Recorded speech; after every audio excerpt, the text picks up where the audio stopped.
Alright guys, we're back at it again here. Today we're taking off the front bumper,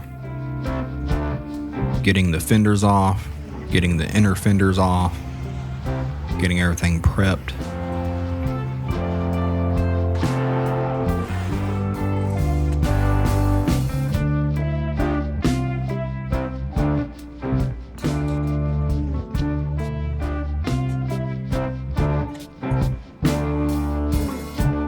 For those that don't know, this bumper is off a 1954 Lincoln Capri.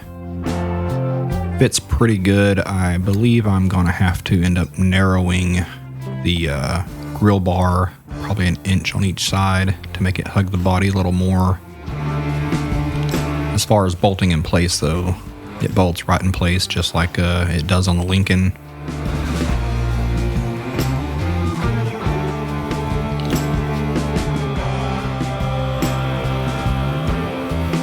For anybody that's ever taken a bumper off one of these cars, you know how much a pain it is to get. The nut sits inside of a pocket that's almost impossible to reach.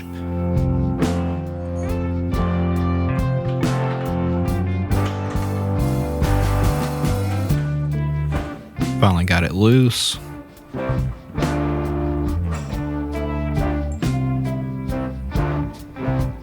That's a pretty hefty chunk of steel right there. She's heavy.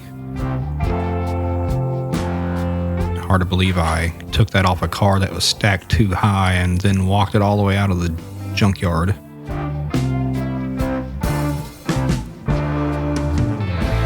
Taking all the headlight rings off that I had mocked up.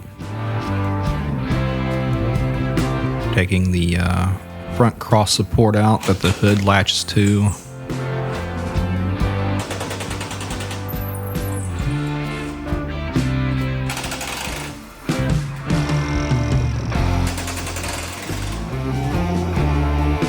Getting the old horns off of the front of the inner fender core support area.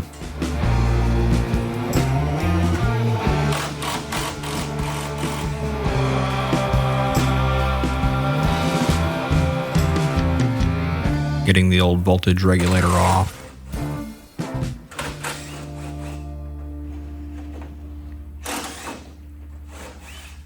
Taking off all the miscellaneous brackets that went to the heater core and for the positive wire that went down to the starter.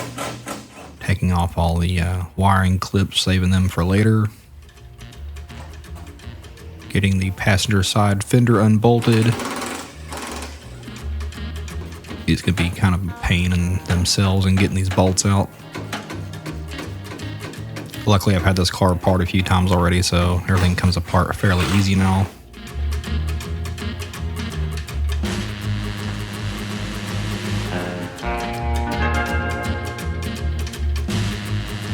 Getting this rigged up ducting taken off that went back to the fresh air vent through the hood hinge. Moving right along to the driver's side fender, getting the bolts off.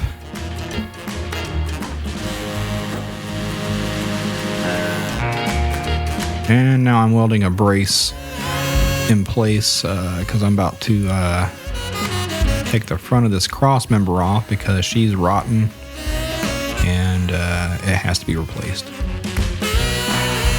For everybody wondering, I have my coil springs sucked all the way down with some all thread, so it's actually holding the front suspension up in place. So here in a minute you're going to see me when I take the front cross member off, all that's still hanging there. That's how that's possible. That way I was able to use the A-arms when I inserted the bolts back in to help with alignment on welding the front cross member back in. You will not see in this video me welding the cross member back on. Unfortunately, I did not hit record when I started that. I was a little too involved and simply forgot.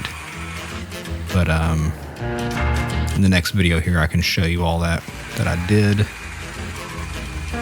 Pretty straightforward. It's kind of some weird angles.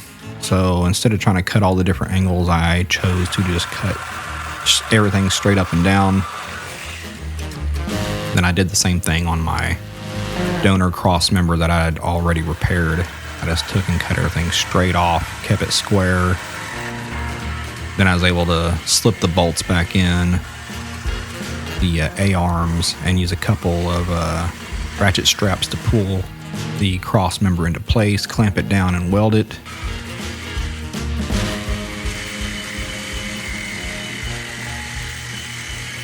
So please watch out for that next video, and this is to be continued.